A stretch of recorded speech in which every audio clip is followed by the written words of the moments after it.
like a Hellcat.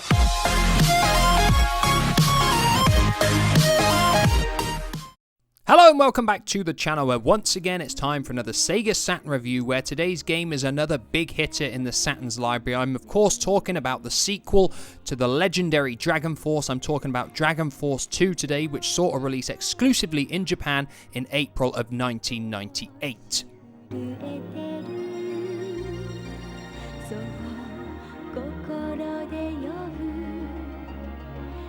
So the story for Dragon Force 2 is set 500 years after the events of the first game, and once again evil forces are beginning to stir, and it's your task as one of the 8 leaders of Legendra to unite the forces of all the other nations and once again go to war against a greater evil threat. Now there's no denying Dragon Force 2 probably won't win any awards for its originality, because it is very similar to the first game in terms of storyline.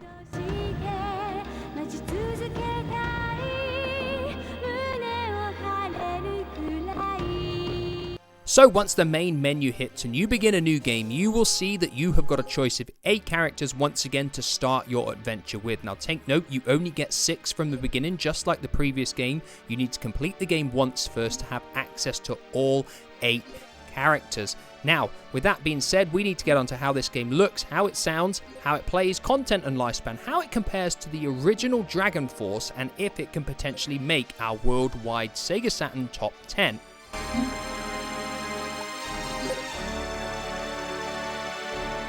So like always, we're going to start with visuals first, and Dragon Force 2 uses a pretty similar style to the first game. It's completely 2D for all of your massive battles that you're going to take part in. There have been some additions and upgrades over the original game, most notably the fact that generals can now control 2 different types of troops, which means we've got a little bit more variety visually within the battles. There are far more special moves within this game as well, which means there are more special effects as well as that. Now, we've got a better camera as well. The camera follows the action in Dragon Force 2 much better than the first game. You're not required to chop and change continually, which is good.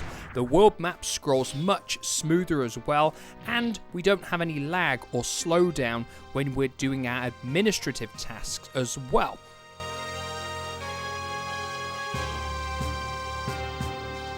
So whilst there are some positives for Dragon Force 2 in terms of looks and performance, there are quite a few negative aspects as well, and most noticeably in my opinion, the quality of the sprites within the battles is not as high as the first game in the series. This is most noticeable with the troops. They simply do not look as good.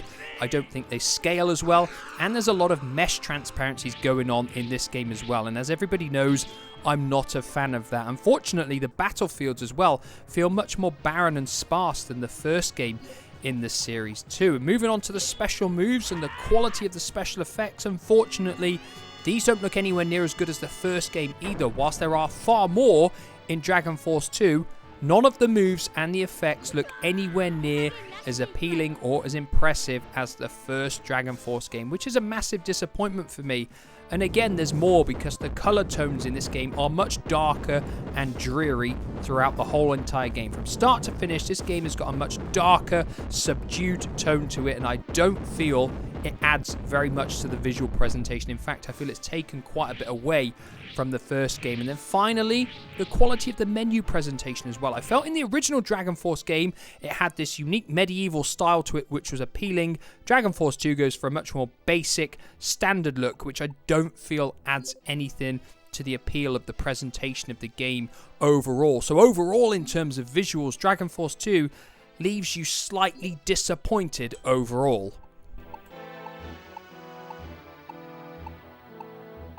So moving on to the sound effects and music, and one of the first things I noticed on this game was that they corrected the one thing I said was a downside for the original Dragon Force, and that was the fact that it had no voice acting. Here in Dragon Force 2, we've gone for the fully voice acted route, and even though it's Japanese, it adds a massive amount to the game. It gives the characters feeling and emotion when you can put a voice to a face, and it is no exception here with Dragon Force 2, and it is a massive plus point. Now, there are a couple of negatives really for me, and that's just the fact that the sound effects and the music I don't think are quite as good as the original game. Now, I know music taste is subjective, and there'll be people out there that say this game's better in that regard. This game does have more musical tracks than the first game, but for me, the consistency with the quality was higher in the first game. But what I will do is what I always do. I'll give you a few examples of the musical tracks for you to listen to so you can decide how well they compare to the first game.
So moving on to the gameplay next, and much like the first game, it's broken down into 3 distinct areas: administrative duties, conquering the map, and of course taking part in the battles. The admin side is fairly similar to the first game.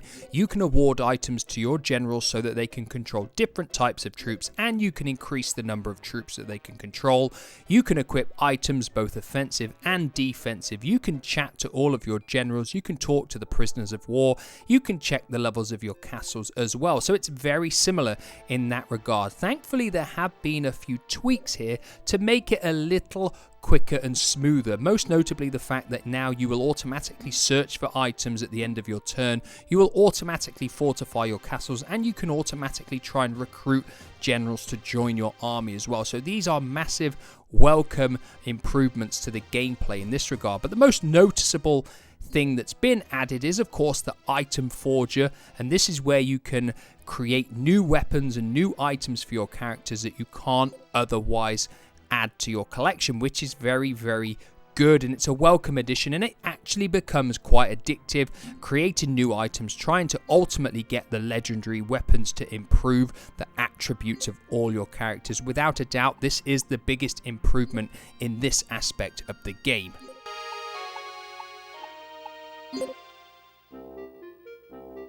So the second part of the gameplay is of course traversing the world map and taking over the other fortifications, and this for me is the part of the game that is most similar to the first because it's pretty much like for like. You can look at your officers, you can check the castles that you're in control of, and you can view the world map before you deploy your generals and then send them off on their quest to take over other areas. This area of the game really is very, very similar. It's very hard to tell them apart in all fairness. You can of course recruit more troops and change the class of troops that generals control as well in this area of the game.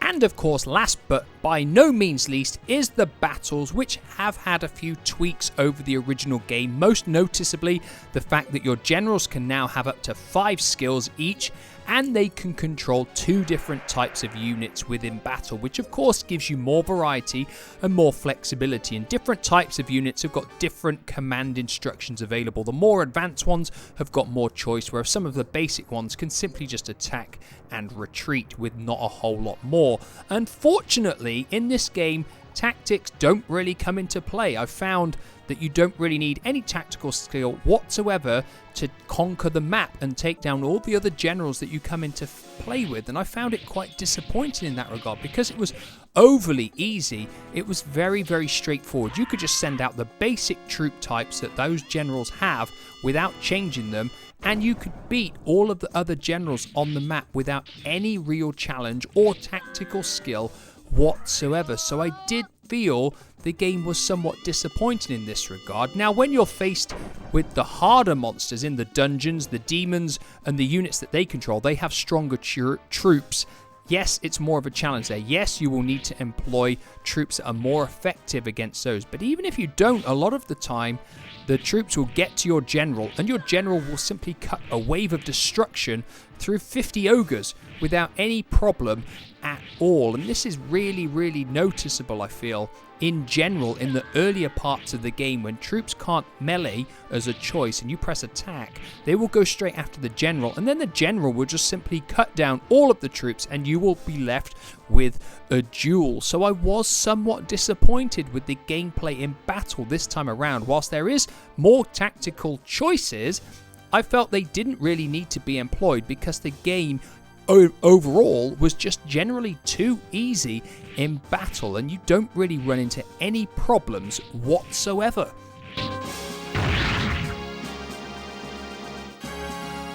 So of course we need to talk about content and lifespan next, and without a doubt this is the game's biggest strength because there is a massive amount of content to see here.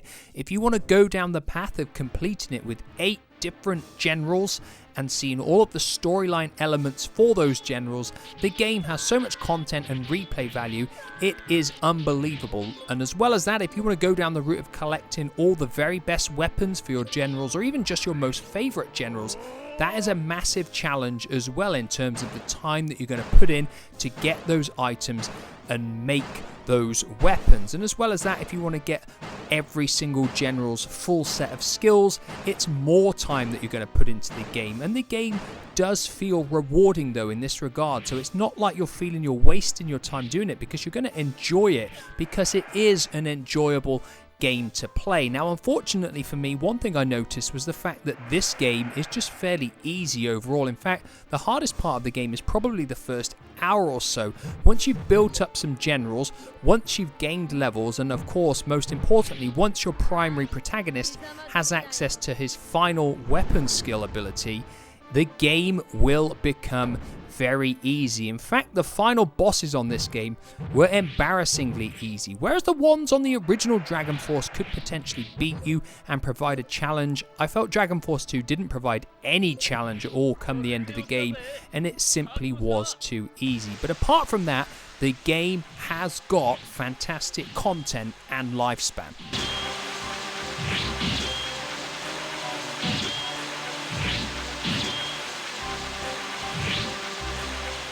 So like always, that leaves us with our final questions about whether it's still worth playing today and does it feature in our worldwide Saturn top 10. But before we do that, it's important to talk about how it compares to the original Dragon Force. Now for this to be better than the original Dragon Force, it would have to be the very best game on the console that I have looked at, and unfortunately it doesn't quite measure up.